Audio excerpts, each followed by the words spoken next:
Maul or Nothing. Hello and welcome to this week's very special episode of Maul or Nothing, coming to you from the Tottenham Hotspur Stadium in London. It is the final of the biggest club game in world rugby. It's the Champions Cup final between Toulouse and Leinster. As always, here with Ryan and Max. Boys, excitement brewing. Oh, hospitality, and you've worn your French shirt. I can't believe you've gone and done that. And Max, I expected nothing less than the vest. Sun's out, guns out, baby. It's a great day for code, isn't it? How good? 60,000 people in here, an absolute cauldron. It's going to be mental. We've seen the players coming in already, haven't we? We've seen them coming in. There's a few boos actually. Is that the French fans cheer? Because you can see there's a lot of blue kicking about. There's still fans kicking about from last night's game. Sharks versus Gloucester. Obviously, the Sharks did the job. But boys, I'm bloody buzzing. Hospitality, I'm more buzzing about the beers that we're about to go and consume. Who did you just take a phone call from who's just enjoying himself on the beers? Mate, our old mate Ep45 was messaging me, trying to ring me at 12 o'clock last night whilst I was in bed. He's just contacted us. The old gold medal in the teeth. So yeah, congrats to him, legend. Congrats to Ep45. But yeah, I am buzzing for this one, Marc, and I'm buzzing that you've got that. You must be fucking boiling. That's like a wetsuit. Boys, thoughts on the actual game, just so we can look completely moronic as soon as the match is over. Give us your predictions. Well, I'll start with mine. I've said it all along. I want Toulouse to win. I think Toulouse will win. And even when the first Leinster fan approached us on the at White Hart Lane, on the platform of the train station, producers, Ocean boys, who do you think's going to fucking win there now? Old turncoat over here said to me on the tube, it's Toulouse. I want Toulouse. And then what happened? I folded like a house of cards. However, my brain sort of tells me Leinster, but my heart wants Toulouse. That's all I'm saying. So I want Toulouse to win. Bottom line. But you think? The rugby sort of gnaws in me thinks Leinster will get it done. I bloody hope not. I bloody hope not. There it is. Well, here we go, guys. We'll bring you more on what is going to be a phenomenal day. Let's get ready for some rugby.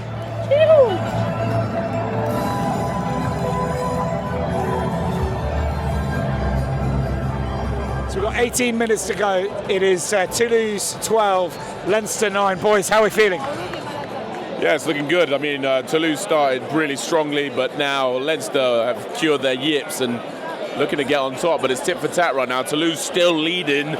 What are your thoughts, Ryan? Who's bringing me another beer? Because I'm running out again. I'm not really interested in rugby. Old Smaug's done well. 12's been banging, but get me another fucking beer. Yeah, there's been some great performers. Try time. And it's taken that long for the first try of the game in the 68th minute. No try! Oh, hold on! What's happened? No, they fucking turn around. Yeah, that's what I mean. Why? He's slow on the uptake, this one. Very slow on the uptake. Leinster unload the bench. It's the business end of the game, gentlemen. 12 all. 10 minutes to go for European immortality. They should put this on the tannoy. This is it. 10 minutes to go. Put this over. There's going to be no tries. I just said that. We're going to penalty shootout. Huge. Who's that? Yes! Oh, it's DuPont. There he is. You magnificent bastard, DuPont. He does it all. No, he's not jackling, is he? He won't do it, will he? No, he thrusts his head where the sun doesn't shine. 30 seconds. Give us your recap. The recap, well, it's close. 12-15. Very good game, Ryan. Absolutely loving it. Leinster, question marks, should they have taken the points instead of going for the corner? I reckon Toulouse look too good at the minute. Oh, that's a bit high. Weaponised Muay Thai elbows. I enjoy a good Muay Thai elbow like the next man, but not in the great game of tip and tap. Bang him, Smoggy! Look at James Lowe's quadriceps. They are beautiful. I remember them being a lot hairier than that. Do you reckon he shaves them now? Gosh, we're at crunch time here, gentlemen. Nothing can separate these two formidable bastions of European great. Joy, boys, seriously, do you reckon they open the bar again in 80 minutes, or do you have to wait? Huge. I wanted to go on forever. Oh, wow. Huge. Has he got it? Has he got it? No, he missed. Wayne said yellow. I asked him, he said yellow, straight up. That's huge. One of the best players on the team, gone. James Lowe having a strong game. It's been influential. And he's off in the first minute of this extra time period. It's a 1-on-1. LaBelle for the corner. Oh. Wow. And they make the extra man count. They make him count. LaBelle, you dick dastardly pass. He's had a great game. It's a long way back now for the Leinster men. Here, from Marc Edwards and Ryan Wilson have just arrived post that LaBelle try on Kane Healy's Swede. He's going off. It's going to be 14 v 14. That's a yellow card if I've ever seen one. He has discombobulated him. Potentially could be a red. He's coming with intent and serious violence. Just at the last second. To be fair, he's changed his height to come into the breakdown. Kane Healy's head's come up. I think it's a yellow, yeah, yellow. I'm with you. It's a red! And now, 14 on 14. The plot thickens. Right, so we've just lost Arnold. It's been a very tight game, as you can see. Very competitive. Toulouse have made best of James Lowe's yellow card early on in this extra time period. But now he's about to come back on. Can Leinster make good on this advantage? Keane Healy waddles off. He looks like a fucking duck. That's hard. Keane Healy's an absolute stalwart. Thank you, Ryan, for all your of help. Leinster.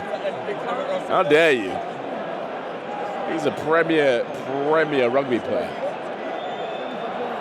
Intimate in the best kind of way. The tight five go to work. Can Toulouse hold back this blue wave? Slowly but surely, like the tortoise, they find their way. Have they? Have they dotted it down? But it's held up. Julian Marchand. Marchand with the timely intervention. Oh, hello. That ball's found turf. See that? Looks like the ball's cutting more grass than a lawnmower.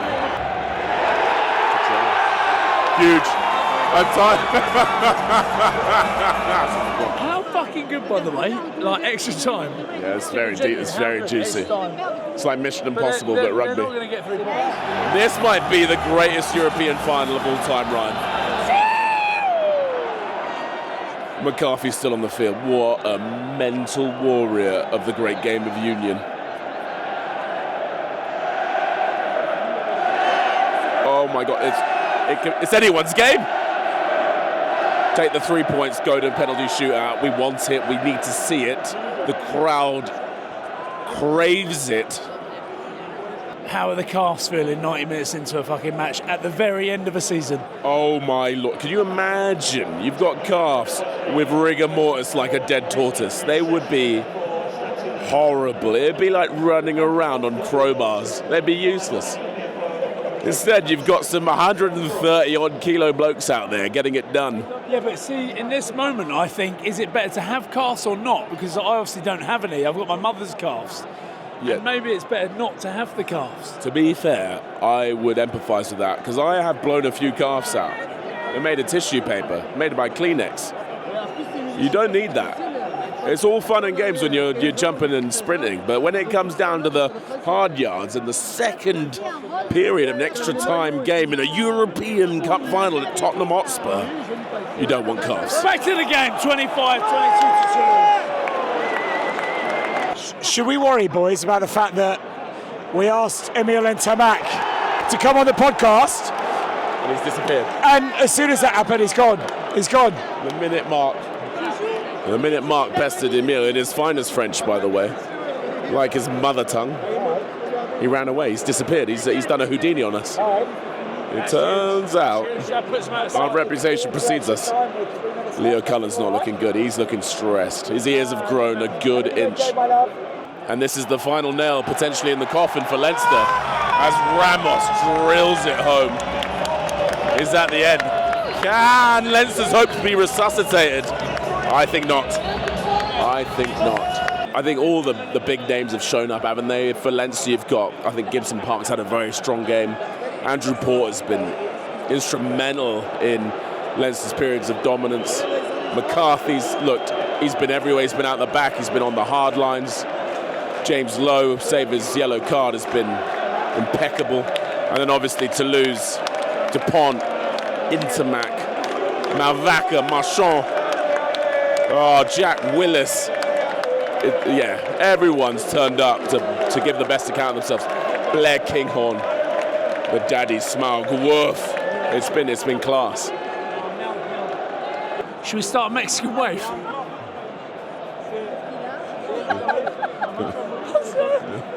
We're 3.5 minutes out from potentially the greatest Champions Cup victory ever. And Ryan's talking about Mexican waves. Making inroads, they're making inroads, but they're chewing the clock, doing it. Tick follows tock, follows tick, and the error's made. And Toulouse sees it, and you'll expect them now to just eat up the time like Doctor Who. Dupont now, being canny, gets the water in, little Kit Kat. Let's be honest, this bloke never gets tired. He's a metronome. Kill the clock. And of course, it's Antoine Dupont. Antoine Dupont's the best player in the world, and he deservedly man of the match. Toulouse's pack has been just awesome. I mean, the start of the game, they were everywhere. The defense has been class. Jack Willis has been horrible. A juggernaut of ball turnovers and nasty carrying. And Malvaca and Marchand. Woo-wee.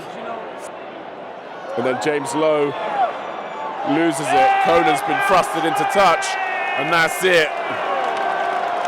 Toulouse embrace European immortality once more. The team of Europe, the Champions Cup team, Toulouse. And that draws conclusion to this epic contest. A great game. Toulouse, deserved winners. And let the revelry begin. Blair Kinghorn made that timely excursion out of Edinburgh, and now he'll be kissing French babies for the rest of his life. Never pay for a beer in Toulouse ever again. European champ, what a boy. He's even got a nose that probably doesn't work now, and he got it done. Fair play to the bloke. So we're here moments after extra time. Genuinely, as Max said, that might be one of the greatest finals of all time.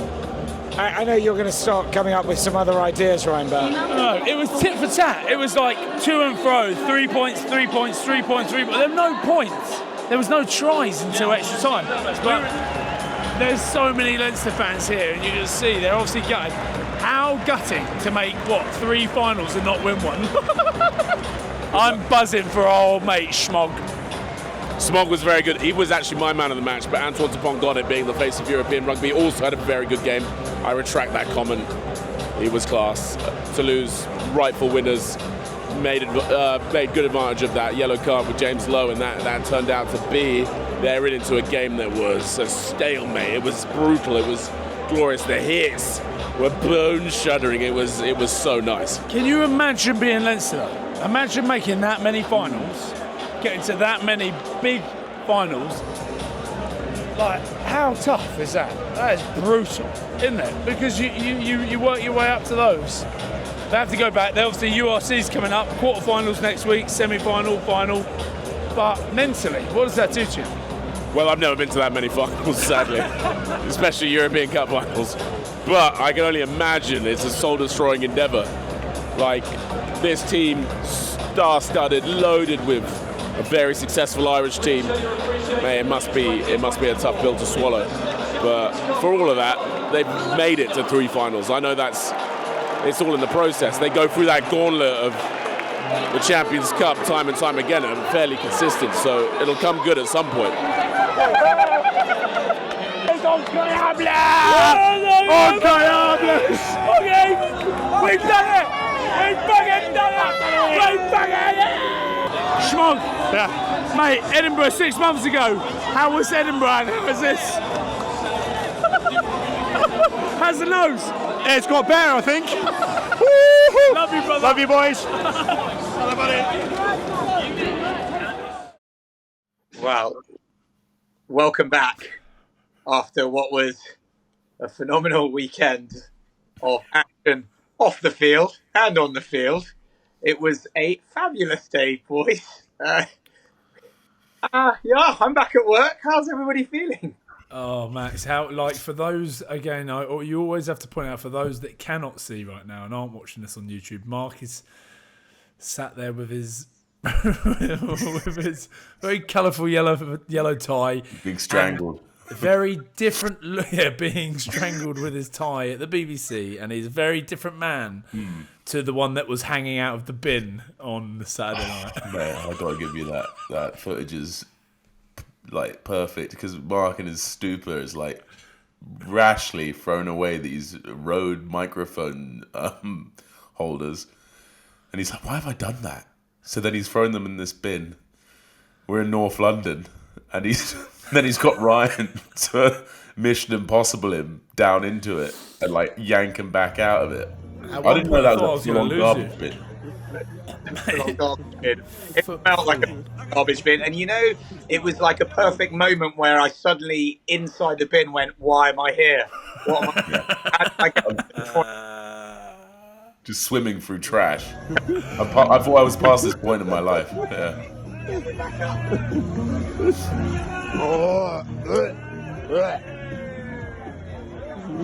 Marc, I think there's a lot of moments in this podcast where you must think, well, like what have I done to deserve this? Like, what am I doing here? But I'll tell you where I didn't feel that. I didn't feel that on Saturday when we were sat at the game, Tottenham Hotspur Stadium. What an atmosphere. And the build up to the game, few free pints. Like, free pints always taste better than bought pints.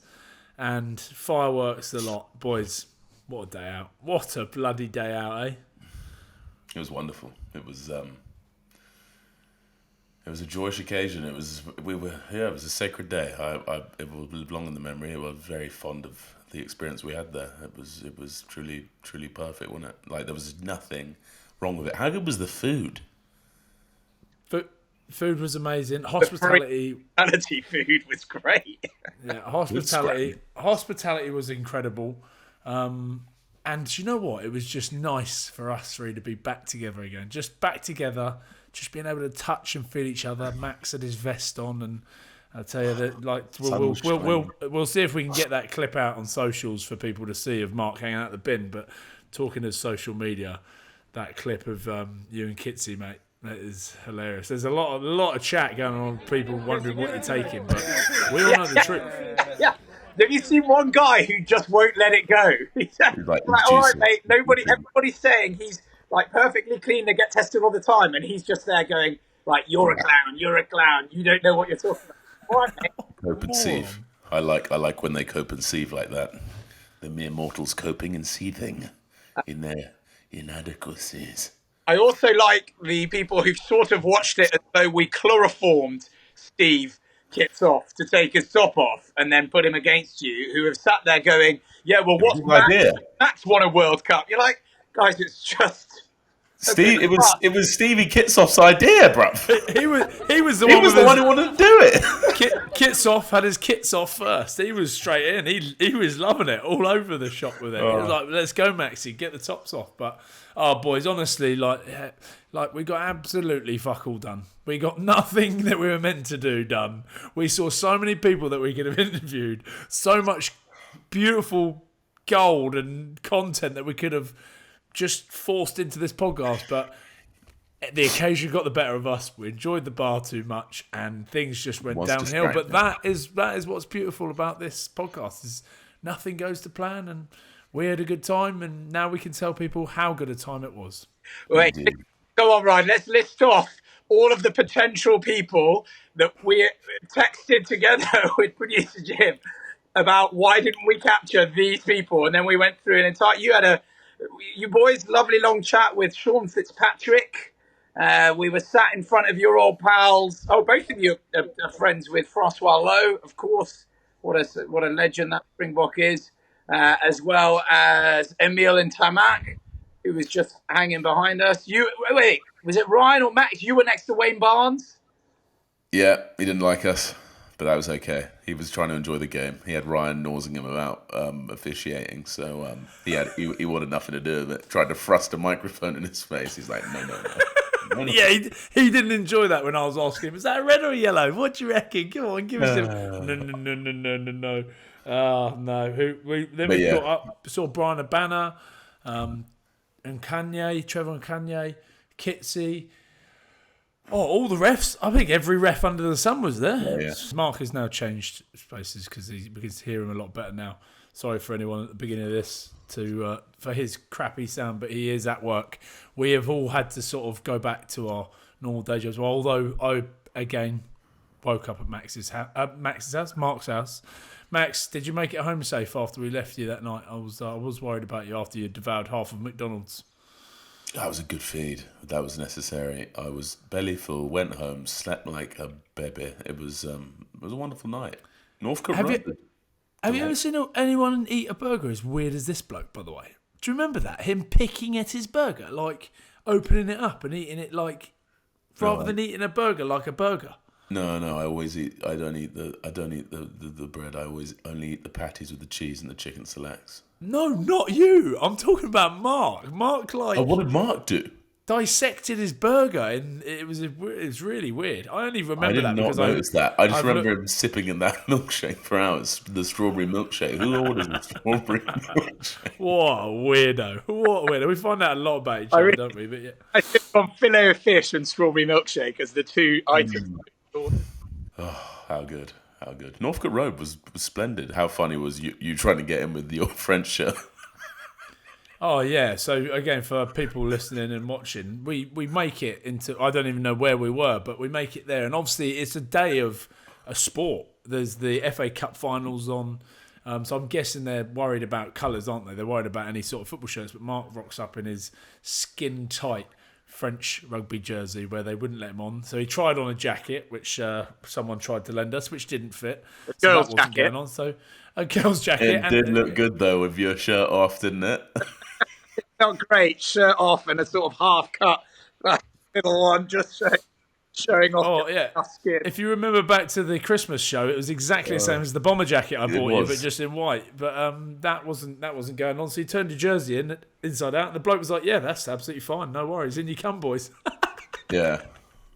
No, before Rye was going around asking if anyone wanted to exchange shirts. That guy who just played 4 hours, like a marathon session of paddle, and it gave me this soaking T-shirt, and I obviously was like, well, that might be quite good, and I genuinely showered in him on me. It smelled of pure ammonia. Yeah, you just smelled of pure ammonia. Horrible. Absolutely horrible. Well, that's what it's meant to do. That is what we're meant to have done. So it was lovely. I'm sure more little stories will come up as we go along, but where do we start? Let's go first to the moments, whilst they're still fresh, of the big Champions Cup.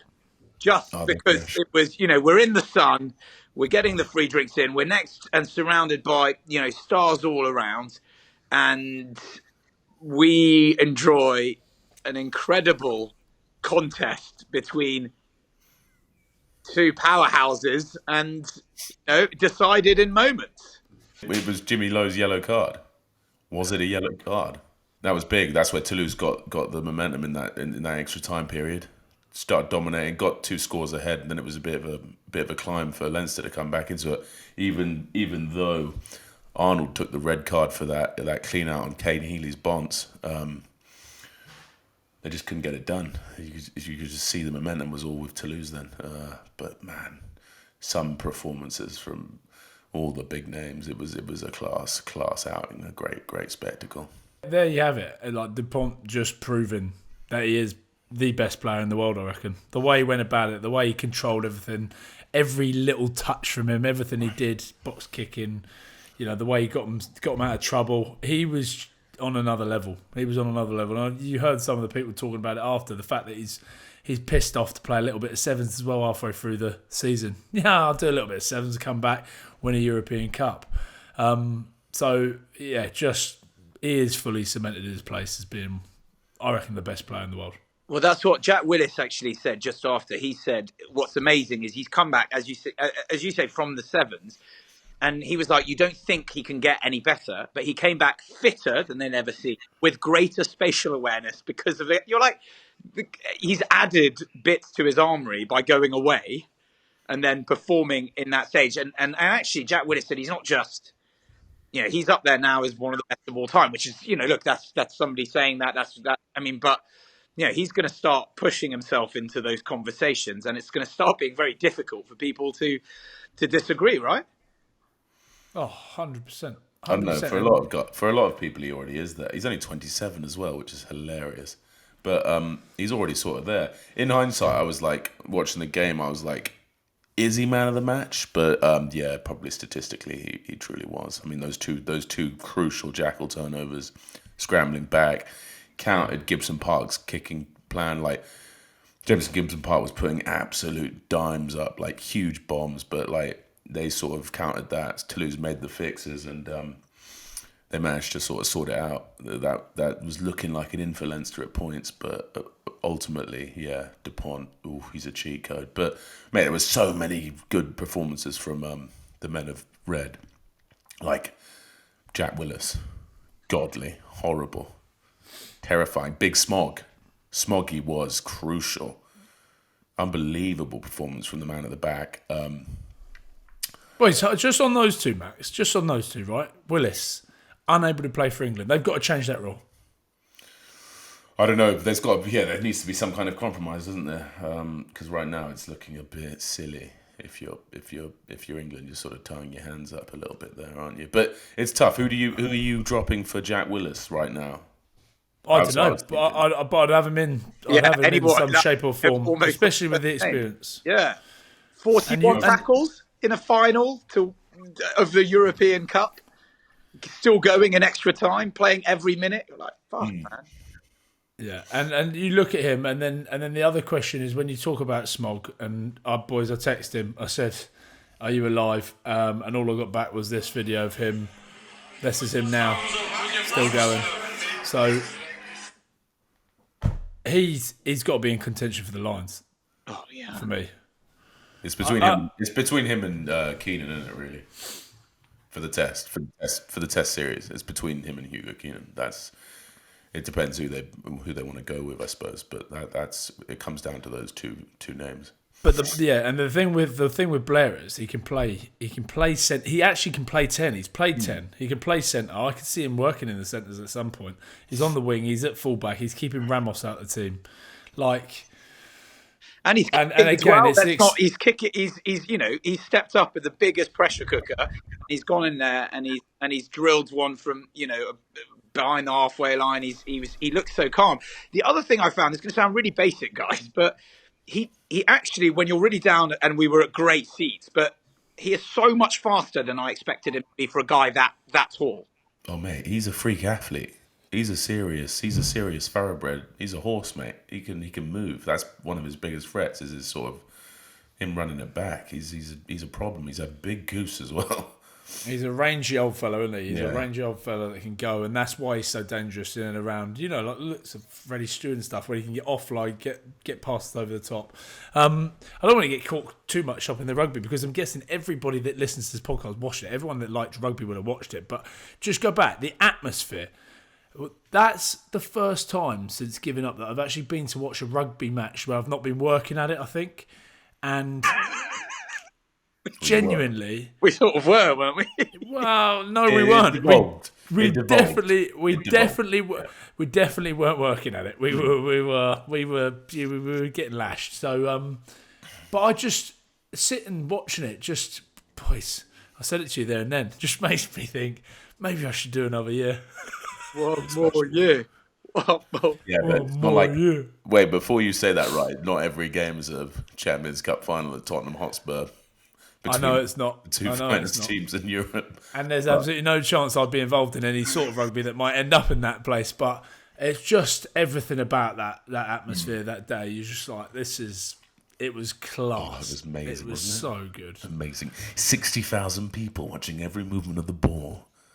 It was glorious. The pyrotechnics, the names, the legacy involved. The fact it went to extra time, the fact it got to extra time, it was 15 like all. For a try-less game for that long, it was just superb. The shots going in, bodies being contorted at will. Like Toulouse coming out the blocks with that dogged like blitz steer on the just rattling Leinster at the back. Obviously Leinster renowned for that sort of that waltz and that interplay between the backs and the forwards, but there were hiccups. There were many hiccups in the sort of first 20. And it was all down to Toulouse's furious scrutiny. Mate, so good. So good. Imagine 3 years on the bounce though, Max. 3 years on the bounce getting there and not making it over the line. Yeah, it's tough. It's tough. It's decimating your lifespan as a bloke. 100%. Drew Porter's probably dropping off the planet a little bit earlier than normal. But I think Jimmy Ryan put it best. He was like, I'd rather be that team that's there every year. Because you miss 100% of the shots you're not taking. Do you know what I mean? They're always there, bruv. And that in itself is impressive. But what does it do to you as a team, though? Imagine what that does to you as a team. What does that do to them going into the URC at the end of this season? That's the other question I'm thinking, because they have to go and play this weekend. They've got Connacht this weekend. They'll probably rest a lot of the big dogs, but then they roll into a quarterfinal, semi-final, and a final. Most people go, that's going to give them more hunger, but also it's going to knock you. Like they've lost last week to Ulster. Let's remember, they lost a huge final. They got a few good spankings over in South Africa recently with a weakened team. What does that do to you? Like, I know that everyone will go, oh, it's going to make them more hungry for the thing, but part you'd be like, is the universe trying to tell us something? Yeah, I guess. But boys, there's no doubting. Let's give the credit though first to the fans who are living this, of course, in a slightly different category than the players, but they were in such good voice and on such good form. And I genuinely, I know we probably collectively wanted Toulouse to win because of Blair and everything that goes with that. But actually, I really felt for the Irish boys. What, Ryan? What do you want to say, Ryan? He's just such a. Ryan, say what you got to say. I think Toulouse deserved it. I called it from the off. Boys, I actually called that ages ago. 6 stars. 6 bloody stars. I know I'm probably dodging your question here a bit because I don't want to get myself in trouble, but 6 bloody stars. And did you see the scenes back in Toulouse? Yeah, a sea of just a melee, a mass on mass of red and smoke and fire and revelry and all the great things of the French just on display. Oh, literally, anywhere they go now, they are held in the highest regard in Toulouse. You could walk into anywhere, you wouldn't. Oh, Gary, can you imagine what's going on right now over there? They're still on it. That's it. Like, is the parade happened? The parade's happened today, surely. What happened? Or is it I think the parade has happened, yeah. It's already happened, fine. Who have they got this week? They got La Rochelle, haven't they? But they've got a cemented semi-final spot, so it's not important. There were 2 favourite moments also directly post-match was somehow you guys had a catch-up with Big Jim in front of the camera, and then again, Mac top off doing the interview. Yeah, but again, I'm not going around taking my shirt off, just like yeah. No, exactly.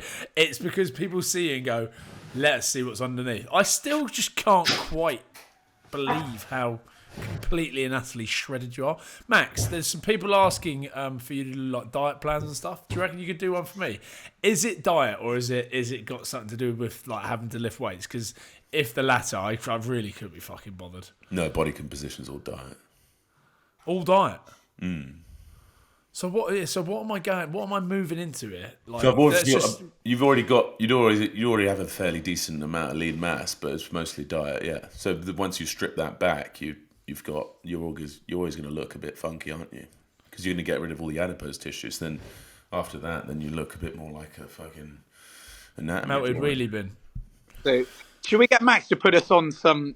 And Ryan, again, all this stuff coming streaming back to me for no... Sunday morning, Ryan goes downstairs to my room, gets into bed with me, and then we start looking at pictures of Max with his top off, going, how the fuck does he do that? Like, genuinely. But lads, it just takes a while. That's all. You just got to give it some time. Is your old man like shredded? Is he? No, my stacked? mum. It comes from my mum. My mum is jacked. Oh, really? Any of your brothers like that? Are your any brothers got the same sort of genetics? Yeah, my brother who's in Korea. 2 of them sort of Jack could as well, but he's a bit lazier. But Felix goes hard after it because he's in sort of modelling and stuff. Ah, right. So Well, yeah, listen, I think there's... do you know, the other favourite thing about the whole afternoon was everyone that came over went, fucking hell, Max, you're massive. And then they'd look at Marc and be like, bloody hell, you're a lot bigger than I thought you were going to be as well. That was so good, wasn't it? I remember that. Oh, you were so happy about that. You were actually in shape. Yeah, like, Marc was buzzing. Marc was absolutely buzzing about that, but so good. what was amazing also is who is now one of our favourite human beings on earth that we spoke to quite a lot during the day because he was calling you every so often was our main man, Apalele. I know we're gonna have to try and get these boys back on the pod. A lot of people asking out there saying, "Come on, surely you've got to get Smoggy back on. Surely you've got to get Apalele back on." But these boys are deep into a few days of... They're deep into it. The pilgrimage that needs to be established, and they're on it right now, gentlemen. No time for podcasts. Some of us have work to get back to, whereas these boys can afford to go on the piss for the next 3 days. But we will try and get them back on, don't worry. We will try and get a little bit off them. I know that Apalele's keen to get back on. He wants to come on here and chat to us again, so we'll try our best to get the boys on. But yeah, Smaug, I think he could be lost to Toulouse for a few more days, a few more weeks even. I don't know when we'll see him again. I mean, seriously, look at his... You said it. I mean, unbelievable that in the moments... And it was lovely seeing him jump over, come and give you a massive hug and everything. And yeah, you still had to bring up the fact that he was in Edinburgh 6 months ago. But it's just because... Put yourself in his shoes, boys. Put yourself in his shoes. Literally 6 months ago, pissing rain of Edinburgh. We've seen his house. We've seen his swimming pool. We've seen what he's up to down in Toulouse, and now he's winning European Cups, going back to Toulouse. He must be pinching himself, going, like, how has this all come about? How has this all come about? That's why I always go back to the Edinburgh thing, because it just adds that little bit more. Like, you know, it's like they'll fight out this weekend for 8th spot in the URC. But you just got to think, that is, what a story. And the same with, like, Jack Willis and stuff. Like, he didn't have a club, boys. And now he's down there, you know, knees blown out, didn't have a club, and down there doing what he does with some of the best players in the world. It's just, yeah. It's fairy tale stuff, yeah. It's outrageous. Well, let's turn our attentions to events 24 hours or 12 hours, more or less, previously at Tottenham Hotspur Stadium, where the Sharks became the first South African...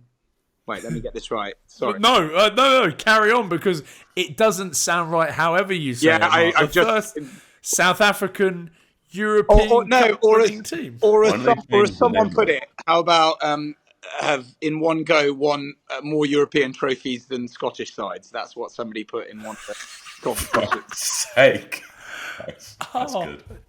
In any case, a totally loaded Shark side, just sadly for Haystow that we love, but putting the Gloucester boys to the sword in a really deserved win, right? Yes, absolutely. They were completely overwhelmed. It started up front in that scrum. Vinnie Cock with an MOM display, Oxenche, Umbalimbi. That is some serious caliber of front row. And it's kind of, they struggled from there. The pack just got on top, and Etzebeth and et al. Were just running around doing bad things to good people in the name of Durban.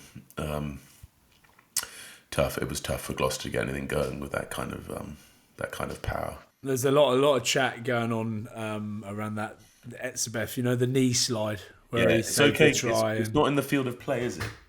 Apparently so, because his foot's behind the try line or something as he's doing it. But Ugo Monye came out live on TV and said, they've completely got this one wrong and a lot of thrown to it. So again, we have more controversy around the rules of rugby, where who actually knows what only rules Alan Turing knows. God bless his soul. Yeah, it's hard to break down this puppy. And people are going, Etzebeth, how really smart that he knew the rules there. He didn't know that he was just sliding in, trying to knock the ball out of the hands, just hoping that he did. He didn't go. Imagine if Eben is like a Rain Man of rules. Like, do you remember that thing he did to Joe Marler when Marler was the breakdown, and he's just cherry picked it out the back. Ta-ta, boys. Maybe he is, bro. Maybe he just sits at home and he's reading his rule book. I law number 29.3. Ta-ta. That's him. Just on it. But anyway, it was a good win, wasn't it, for Sharks? And it does sound very, very strange to be calling them the Challenge Cup European champions from South Africa. They've got to axe the Europe out of the thing, don't they? Like, what are they going to do about that? They've got to do something. I guess they can't really call it the European Cup anymore. They're just going to have to call it the Challenge Cup and the Champions Cup. That's it. Champions Cup. It's going to have to change, but it is a shame that they have to change it, as it's always been a big thing. But it's broadening horizons, and they deserve to win it, Sharks. And we spoke about them. It's funny how they can be so crap in the URC, rock bottom. They also had a really terrible start, but then to go on and win that, and you just see the power they've got in that team. They blew Gloucester away, and they'll be dangerous next year, like especially with that under their belt. And you can see what it meant to the players as well. Like afterwards, not I won't completely belittle the Challenge Cup, but it's nowhere near the Champions Cup. Imagine pushing on to win a Champs Cup or something like that. So I think some of these teams will contend for that. And what's really interesting is because they won that, now there's only 7 places in the URC that qualify you for Champions Cup next year, because Sharks now take a Champions Cup spot. So they'll be gunning for that. And fair play to them. I like what they're doing over there. We like them. We like the Sharks. We like the boys, don't we? Sadly, that is all the time we've got left for this week. A huge thank you to Ryan, to Max, and to all of the stars that we accosted on. We are sorry. We were happy to see you. Thanks for chatting to us, and we will see you all next week. Amen, baby. Ta-ta. More or nothing.